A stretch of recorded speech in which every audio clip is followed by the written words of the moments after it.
तो इस वीडियो में यहाँ पर बात करने वाले टर्बो C++ को आप किस तरह से डाउनलोड करके अपने सिस्टम में इंस्टॉल कर सकते हैं। तो आप इस वीडियो को शुरू से लेकर अंत तक देखते रहिए, आपको पूरी जानकारी मिल जाएगी। मैं स्टेप बाय स्टेप बताने वाला हूं, तो आप शुरू से लेकर अंत तक देखेंगे तभी आपको पता चल पाएगा। तो आप देख रहे हैं टेक विंद्रावन, तो चलिए वीडियो को स्टार्ट करते हैं।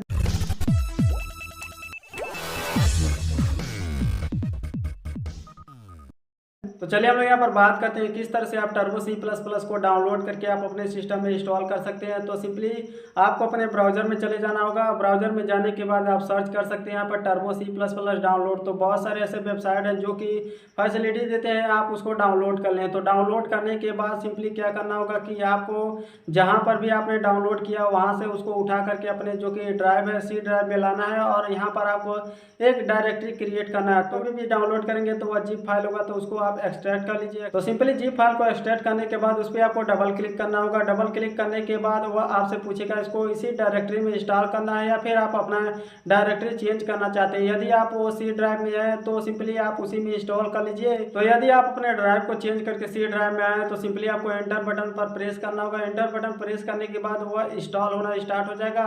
आपका जो कि इंस्टॉलेशन प्रोसेस है वह स्टार्ट हो जाएगा। तो सिंपली इंस्टॉलेशन प्रोसेस स्टार्ट हो जाने के बाद आपको यहाँ पर कॉर्नर में देखने के लिए मिल जाएगा, और उसका जो कि लोकेशन है वह भी आपको देखने के लिए मिल जाएगा। और उसके बाद क्या करना होगा, आपको यहाँ पर इसको पूरा प्रॉपर ढंग से इंस्टॉल हो जाने देना होगा। तो यहाँ पर प्रॉपर ढंग से इंस्टॉल हो जाने के बाद आपको इसको ओपन कर लेना होगा। ओपन करने के बाद आप जितने भी यहाँ पर डॉक्यूमेंटेशन होते हैं उसको रीड कर सकते हैं या फिर राइट कर सकते हैं। जो भी चीज़ आप इसमें करना चाहते हैं कर सकते हैं। तो हमें उम्मीद है आप जान गए होंगे किस तरह से डाउनलोड करके स्टेप बाय स्टेप इंस्टॉल करना है। तो इसी तरह से और नॉलेजेबल वीडियो देखने के लिए चैनल को सब्सक्राइब कीजिए। कोई सवाल या सुझाव तो नीचे कमेंट करके जरूर बताइए। तो मिलते हैं नेक्स्ट वीडियो में। जय हिंद, वंदे मातरम।